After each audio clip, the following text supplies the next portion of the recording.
शुरू हो गई बारिश तो शायद मिल गई है यार। मेरा वीज़ा नहीं लगा था और सही रश हो रहा है। सामने जो लाइट्स नजर आ रही है ये काउंटर है। पहुंच चुके हैं पासपोर्ट वाले काउंटर पे। अब देखते हैं हमारा क्या होता है। अस्सलाम वालेकुम एवरीवन, आप लोग देख रहे हैं आयशा मुदस्सिर व्लॉग्स। तो हम लोग जा रहे हैं बहरीन कसीम से बहरीन का जो रास्ता है तकरीबन 8 साढ़े 8 घंटे का रास्ता है। तो यहाँ पे जो विजिट वीज़े पे लोग रहते हैं, जैसे कि मैं तो इकामे पे हूँ, लेकिन आयशा और ये जो मेरी फैमिली है आयशा मिनसा और हलाया, ये लोग रहते हैं विजिट वीज़े के ऊपर। तो हम लोग को हर 3 महीने के बाद यहाँ से एग्जिट करना पड़ता है। ये रूल्स अभी ही स्टार्ट हुए हैं 2023 के अंदर, मगर इससे पहले 2022-23 के अंदर इससे पहले ऐसा कोई रूल नहीं था। बड़ी सुकून की ज़िंदगी गुजर रही थी। तो इन लोगों ने ये सीन किया कि आपको हर 3 महीने के बाद एग्जिट एंट्री लगवानी पड़ती है बॉर्डर से। आप उसके लिए आप बहरीन जा सकते हैं, कतर जा सकते हैं, पाकिस्तान, यानी आपको सऊदी अरब से एग्जिट करना है। तो यहाँ पे जो लोग रहते हैं वो क्या करते हैं, कतर के बॉर्डर को यूज़ करते हैं, बहरीन के, यूएई के और ओमान के, और कुछ लोग जो है वो जॉर्डन का बॉर्डर यूज़ करते हैं। तो जो लोग जद्दा में मदीना वाली साइड पे रहते हैं वो लोग जो बॉर्डर यूज़ करते हैं वो ओमान का बॉर्डर होता है, क्योंकि वहाँ से जो उनको ईजी एक्सेस होती है। ओमान के लिए तो आपको वीज़े की ज़रूरत नहीं होती है, आपके पाकिस्तानी पासपोर्ट पे एंट्री हो जाती है। कतर पे भी आपको वीज़े की ज़रूरत नहीं होती है, उस पर पाकिस्तानी पासपोर्ट की ज़रूरत हो जाती है। लेकिन आपको कतर में जो आपको वीज़ा मिलता है उसके लिए आपको कतर विजिटर्स के नाम से कोई एक वेबसाइट है, कतर विजिट कतर के नाम से एक वेबसाइट है। आपको वहाँ से जो है उसकी होटल की बुकिंग करवानी पड़ती है, और उसके बाद जो है अपने पाकिस्तानी पासपोर्ट पे आप आराम से एंटर हो सकते हैं। अच्छा, तो अब आप जब बहरीन जा रहे होते हैं तो बहरीन के लिए आपको जो है वो एक्सेस की ज़रूरत होती है, यानी कि उनके वीज़े की ज़रूरत होती है। तो वो वीज़ा आप किस तरह से स्टेप बाय स्टेप ले सकते हैं वो मैं आपको अभी सारा आगे वीडियो में बताता हूँ सारा। और हम लोगों ने उसके बाद कैसे एग्जिट एंट्री करवाई मैं आपको वो भी सारा बताता हूँ। हमारे रियाद के रास्ते में भयानक किस्म का जो है स्ट्रॉम आया हुआ है। हम लोग कसीम से रियाद की तरफ जा रहे हैं और ये देखें सामने की विजिबिलिटी आपकी बिल्कुल तकरीबन 200 मीटर रह गई है। और ये तो बिल्कुल ही ये तो बिल्कुल ही गायब हो गया। और ये देखें कि आगे तो बिल्कुल अब गायब ही हो गया ना, सीन नजर ही नहीं आ रहा, गाड़ियाँ रुक रही है सारी। ऐसा लग रहा है रेत नीचे चल रही है, देखें हम रेत के ऊपर चल रहे हैं। हाँ, हम भी चल रहे हैं, रेत भी चल रही है। कुछ भी नजर नहीं आ रहा सामने से, इधर उधर से, कहीं से भी। और ये अल्हम्दुलिल्लाह शुरू हो गई बारिश, तो शुक्र अल्लाह का तूफान जो थोड़ा थम गया है। हम लोगों ने जो एक एंट्री की थी वो हम लोगों ने एंट्री की थी दुबई से, उसका भी लोग आप ऑलरेडी देख चुके हैं। विजिट दुबई के लिए जो हम लोगों ने विजिट वीज़ा अप्लाई किया था। अगर आप दुबई जाना चाहते हैं सऊदी अरब से तो बाय रोड, तो आपको उसमें हमारा बहुत इंटरेस्टिंग व्लॉग आपको नज़र आएगा, वो मैं आपको लिंक में भी दे दूँगा। उसमें आप वो दुबई भी जाके एंजॉय कर सकते हैं। मेरे ख्याल में वो भी बड़ा बेस्ट वे है। हम लोग पहुँच गए रियाद। अब हम यहाँ से पेट्रोल भरवा लिए है और हम यहाँ से कुछ खाने पीने के लिए चीज़ें ले लेते हैं। तो हम लोग रियाद पहुँच गए थे। अब हम किसी तमूनियात पे आए हैं, सुपर मार्केट से। यहाँ से हम क्या लेना है, आपने जूस लेना है, तो बच्चों के लिए खाने पीने के लिए चीज़ें ले लेते हैं। यहाँ से हमारा तकरीबन इसके बाद सफ़र आएगा 4.5 घंटे का। अब उठा लेते हैं आइसक्रीम भी। अच्छा ले रहे हैं, आ जाओ। नहीं, नींद उड़ाने के लिए हम ले लेते हैं कॉफ़ी। इसको हम दूध में मिक्स करके पी लेंगे। ओए ये पकड़ो, चाय पीनी है? इसके लिए आइसक्रीम लिए, मैं इसको आइसक्रीम खिला दो यार। जाओ इंसाफ अंदर। यार चाय बड़ी ज़रूरी होती है इतने लंबे सफ़र के लिए। बूफिया नज़र आया, यहाँ से देखते हैं चाय मिलती है नहीं मिलती। बूफिया तो कड़क चाय तो नहीं मिली यार, कॉफ़ी से गुजारा चलाते हैं। जैसे ही आप रियाद में एंटर होते हैं आपको मिलती है लहिया रोड, तो यहाँ पे आपको बहुत ज़्यादा रश मिलता है, मगर इतना ज़्यादा यहाँ पे ट्रैफिक नहीं मिली। तो एक यमनी होटल से हमें चाय मिल गई है यार। सही, मैंने उसको बोला है कि पका के दे ताकि नींद ही नहीं उड़ जाए। ये सामने होटल था, बड़ी अच्छी चाय बनाई है इसने। तो तकरीबन 11:30 बजे का टाइम हो गया है और हम लोग दमाम पहुँच चुके हैं। तो दमाम से जो है किंग फहद कॉजवे का रास्ता तकरीबन 60 किलोमीटर बनता है, यानी कि 1 घंटे का रास्ता है यहाँ से। तो ये है किंग फहद कॉजवे सामने, यहाँ से इसका पुल स्टार्ट हो जाता है। तो मैं खुद एंटर नहीं होऊंगा किंग फहद कॉजवे के अंदर, क्योंकि मेरा वीज़ा नहीं लगा था और मुझे वैसे वीज़े की ज़रूरत भी नहीं थी। मैंने एग्जिट एंट्री नहीं लगवाई थी एक्चुअली। तो यहाँ पर ये होता है कि टैक्सी वाले मिलते हैं। मुझे टैक्सी वाला मिला है, इसने मेरे से 200 रियाल लिए हैं। ये क्या करेगा, इनको बिठाएगा और यहाँ से बहरीन से राउंड लगा कर आ जाएगा। मैंने आयशा मिनसा और लाया के ऑलरेडी वीज़े निकलवा लिए थे।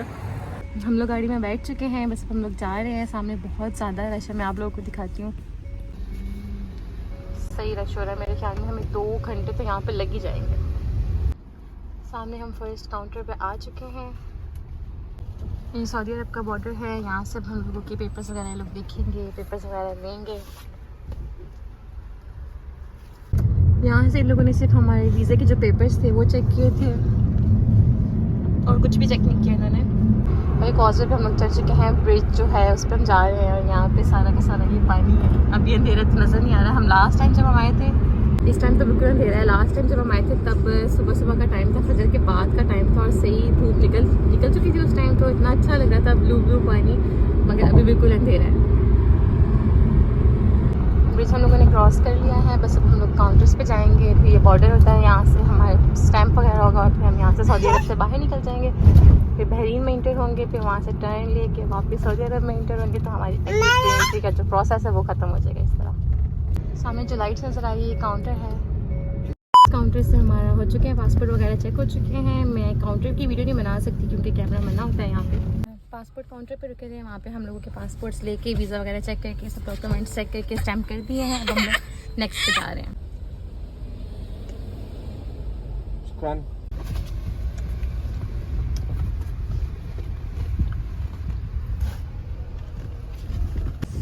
हम लोग सऊदी अरब से एग्जिट कर चुके हैं, बस अब हम लोग बहरीन में इंटर होने लगे हैं। वहाँ पे करेंगे अब हम अपने पासपोर्ट वगैरह चेक।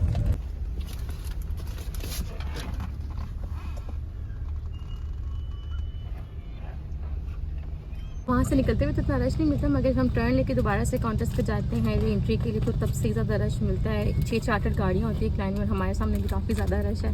तो देखते हैं कितना टाइम लगता है। हम सबसे छोटी लाइन में आए थे, यहाँ पे इतना ज़्यादा रश नहीं है। बस हम लोग पहुँच चुके हैं पासपोर्ट वाले काउंटर पे। अब देखते हैं हमारा क्या होता है।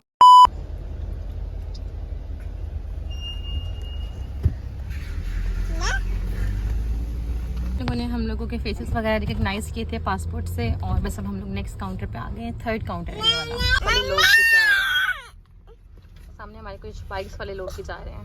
फिर हमारी एंट्री रमज़ान में हो रही है। अब जैसे रात के 12 बज रहे हैं, तो यहाँ पे ऑलमोस्ट कह लें कि बिल्कुल भी रश नहीं है और फटाफट काउंटर्स पे जल्दी जल्दी काम हो रहा है और लोग फटाफट निकल रहे हैं। बिल्कुल भी रश नहीं है, गाड़ियों को रुकने की ज़रूरत नहीं है इतनी ज़्यादा, और जल्दी जल्दी सारा प्रोसेस हो रहा है। और हम लास्ट टाइम जब आए थे तो इतना ज़्यादा रश था और फजर के बाद का टाइम था वो, और बस बहुत बुरी हालत थी तब हमारी। तब हमें तकरीबन 2 घंटे लगे थे सिर्फ इसी प्रोसेस में, जहाँ हमारा अभी तक सिर्फ 10 मिनट लगे और हम लोग तकरीबन ऑलमोस्ट एंड पे पहुँच चुके हैं। फाइनल काउंटर से ये पासपोर्ट स्टैम्प हो चुके हैं, शुक्र अल्लाह का, अल्हम्दुलिल्लाह। एक और दफ़ा पासपोर्ट वगैरह चेक होते हैं और गाड़ी चेक होती है, क्योंकि सऊदी अरब में इंटरनेट से पहले लोग अच्छे तरीके से गाड़ी वगैरह चेक करते हैं। तो लगेज वाला काउंटर आता है, उस पर गाड़ी चेक होती है और बस फिर हमारा ये एग्जिट एंट्री का जो प्रोसेस है वो कम्प्लीट हो जाता है।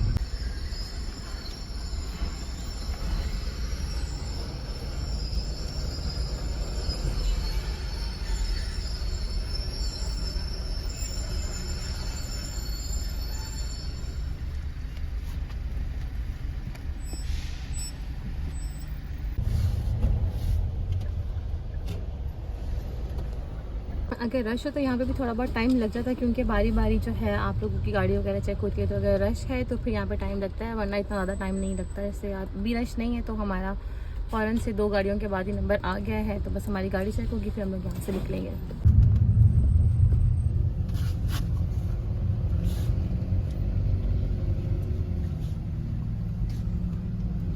गाड़ी हमारी चेक हो गई थी, उसके बाद हम लोग कस्टम वाले उस पर रुके थे काउंटर पे, वहाँ पे हम चेकिंग वगैरह की और बस फिर हम लोग निकल चुके हैं। अब कॉजवे की तरफ दोबारा से ब्रिज क्रॉस करेंगे और बस अपनी गाड़ी में बैठेंगे और फिर अपने घर जाएंगे सीधा।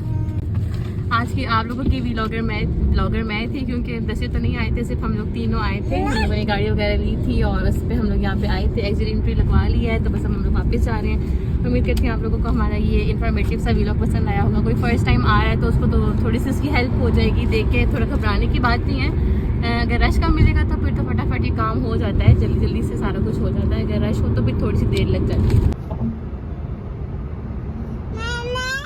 अगर तो आप लोग अपनी गाड़ी से एग्जिट एंट्री लगवाना चाहते हैं तो फिर आप अपनी गाड़ी को बहरीन के ब्रिज के ऊपर बिल्कुल मत चढ़ाइएगा। आप उसको बिल्कुल राइट हैंड पे पार्किंग मिलती है, वहाँ पे आप खड़ी कर दीजिएगा। वहाँ से आपको डिफरेंट जो है सऊदीज़ वगैरह ले जाएंगे अपनी फैमिली को। तो सहरी का वक्त होने वाला था, तकरीबन 1:30 बज गया, तो हम लोगों ने सोचा यार क्यों ना रास्ते में अलबेक खा लें। तो यहाँ से हम ले लेते हैं अपनी सहरी। चलो चलो चलो चलो चलो चलो चलो चलो। बहुत रश है यहाँ पे। वहाँ पे नंबर चल रहा है 196 और मेरे पास जो आया है वो आया है 275। बहुत सारे लोगों का जो है वो वीज़ा वगैरह अप्लाई करते हैं तो फिर उनको अप्रूवल वगैरह नहीं मिलता। तो आप लोगों के पास दूसरी ऑप्शन ये भी है कि वहाँ पे जब आप जाएंगे तो आपको डिफरेंट एजेंट वगैरह वहाँ पे आपको नज़र आएंगे। दो के तकरीबन अभी 2023 के अंदर जो है ये जो महीना था यानी कि फरवरी मार्च अप्रैल का जो इस वक्त ये चल रहा था, इस वक्त ये जो 450 रियाल फ़ीस ले रहे थे एक पासपोर्ट के, और आपको ये ऑन अराइवल वीज़ा वगैरह जो है वो दिलवा देते हैं। उम्मीद करती हूँ आपको हमारा आज का ये व्लॉग पसंद आया होगा। हमारी वीडियोस पर लाइक और कमेंट करना मत भूलिएगा। चैनल को सब्सक्राइब करें और अपनी फैमिली मेम्बर्स के साथ शेयर करें। शुक्रिया।